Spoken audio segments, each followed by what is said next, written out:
Ang lokal nga simbahan sa Archdiocese sa Osabi sa buduyog ug mga adlaw sa prayer vigil for the world peace agi nga pagsanog sa panawagan ni Papa Leo XIV og sa Catholic Bishops Conference of the Philippines CBCP.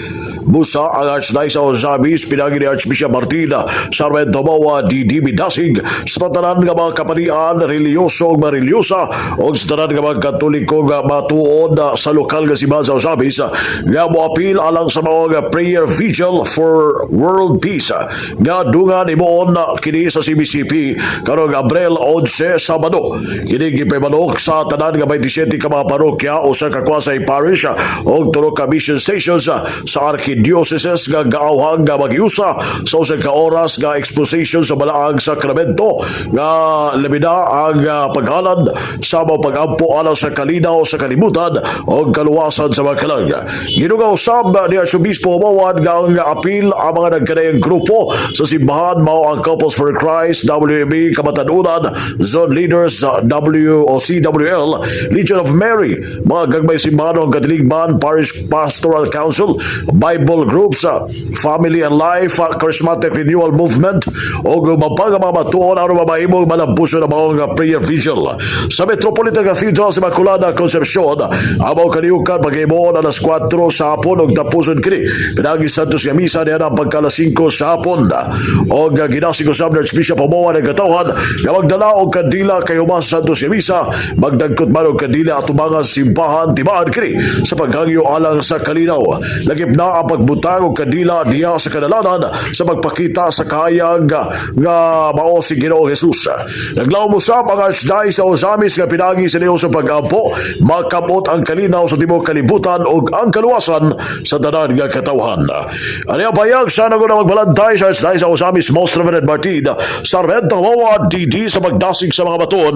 Ilabi na og mga adlaw Abril 11 mao ang pagbigayon sa mga prayer for peace pag-ampo pagkalibutan ng pag-ampo alang sa kalinaw sa tibuok kalibutan.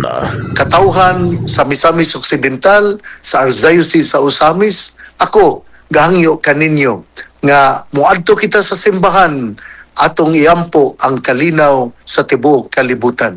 Importante nga adunay pag-istoryahanay, dialogue, because dialogue is very important in order to attain peace.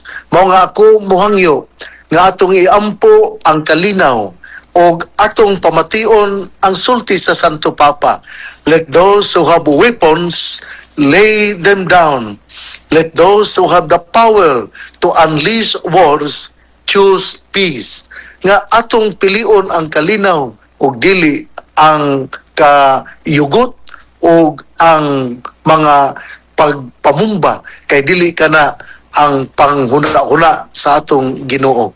Maayo hinauton ta nga kita mohimo niini aron ato gayud nga matagamtaman ang kalinaw.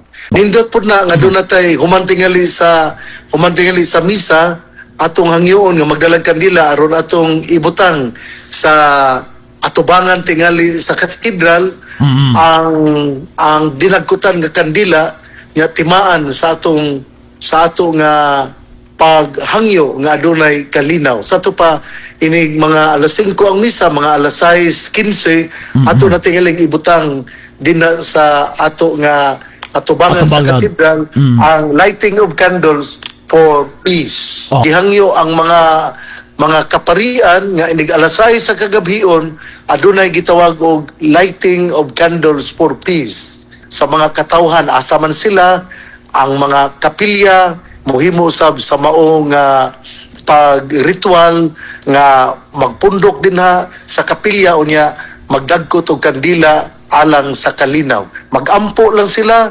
sa pag-ampo ni St. Francis of Assisi where there is o karang pahinsa kining pag-ampo sa kalinaw.